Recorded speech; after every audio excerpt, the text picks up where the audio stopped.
A mídia já anuncia a desmilitarização do entorno do presidente Lula, querendo dizer com isso que cargos bem próximos, junto à Casa Civil, junto ao gabinete presidencial e junto à Secretaria-Geral da Presidência, estavam ocupados, em alguma medida, por militares que estavam ali servindo de apoio burocrático, apoio de alguma forma. Inclusive 2 soldados que não têm nenhuma qualificação, aparentemente, a qualificação especial, estavam ali também atuando na Secretaria-Geral, servindo ao presidente da República. É um viés bem conhecido do militarismo brasileiro, essa ocupação do Estado, dos cargos, da burocracia estatal com o seu pessoal durante a ditadura militar. Foi assim e isso causou sérios transtornos. Durante muito tempo nós tivemos uma máquina emperrada, burocratizada, uma máquina ideologicamente confusa, perdida, porque não sabia acompanhar a evolução ditada pelo próprio general que mandava no país. O Geisel queria, por exemplo, uma abertura lenta, gradual e segura, mas os estamentos inferiores, as pessoas militares que ocupavam cargos nos ministérios e nas autarquias, e etc., empresas públicas, não estavam de acordo com aquilo, mas também não tinham como dizer não, mas era uma situação, no mínimo, esquizofrênica e incômoda para todos. O que nós estamos vendo agora é que não houve uma ruptura, não houve o fim de uma ditadura, houve a tentativa de se implantar uma ditadura personalista do Bolsonaro, que foi repudiada pela nação e por boa parte das Forças Armadas também, e repudiada principalmente também pelas elites que não estavam a fim de bancar essa aventura, e com isso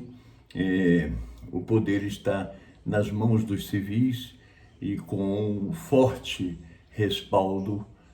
de toda a sociedade para que continue assim. Então,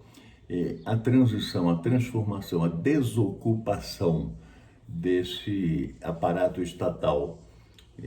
por parte dos militares já começou já na primeira semana do governo Lula, quando já no Diário Oficial da União foi publicada a exoneração de 8.000 militares que estavam pendurados em vários empregos, em vários cargos dos ministérios e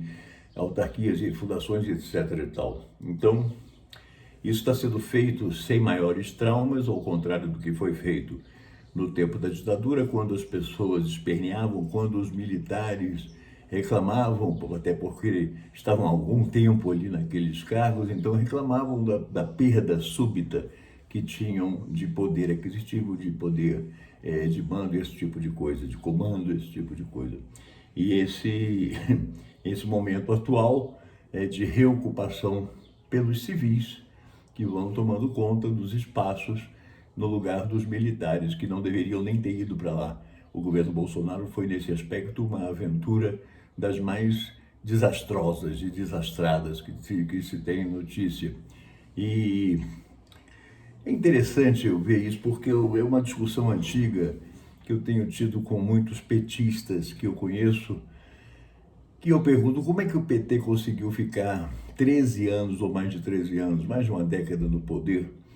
e não conseguiu sequer incluir na grade curricular do ensino fundamental brasileiro a ditadura militar de 64. Sequer conseguiu ensinar não só aos alunos, às crianças e adolescentes, mas principalmente aos professores jovens, ao magistério jovem, não conseguiu ensinar a eles, passar para eles a noção do que tinha sido, do que aconteceu no país em 1964, do que significou aquela ruptura democrática e que danos isso causou à história do Brasil e ao desenvolvimento nacional até a década de 80, meados da década de 80, 21 anos. E nós vimos, eu ouvia muito como resposta, não, isso toma tempo, isso não é assim que se faz, não funciona dessa maneira. E ao mesmo tempo eu vi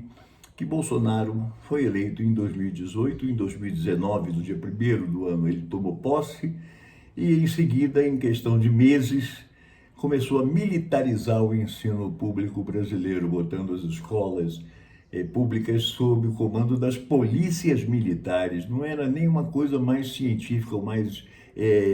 elaborada, mais acadêmica, era militar mesmo, era para ensinar a ordem unida e tomar conta de comprimento de saia, de piercing, tatuagem, de cabelo, comprimento de cabelo e chiclete, e esse tipo de coisa, aquela coisa que nós sabemos, nós somos mais antigos, conhecemos do tempo da ditadura, conhecemos de como os costumes mandavam de tal forma que a mediocridade se impunha e se impôs durante muito tempo. Se impôs durante tanto tempo que ainda hoje nós estamos vendo isso aí. A militarização das escolas, por exemplo,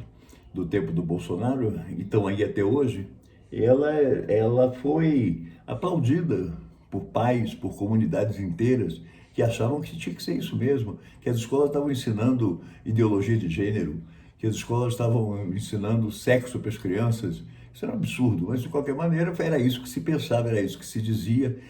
e aplaudiam essa militarização das escolas para evitar qualquer tipo de discussão no meio acadêmico desde cedo. Ou seja, a escola não é para você formar um pensamento crítico, muito menos para você transmitir conhecimento. A escola é para você moldar o cidadão para que ele seja uma repetição, uma réplica do que foi o pai dele, o avô dele, por aí vai, lá para trás até o descobrimento do Brasil.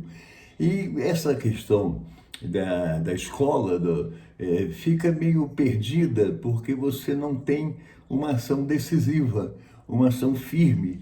que revele realmente o que aconteceu na história do Brasil, qual a verdadeira história do Brasil. E isso precisa ser contado já a partir de agora, aproveitando que nós estamos tratando de civis tomando conta do país mais uma vez. Grande abraço.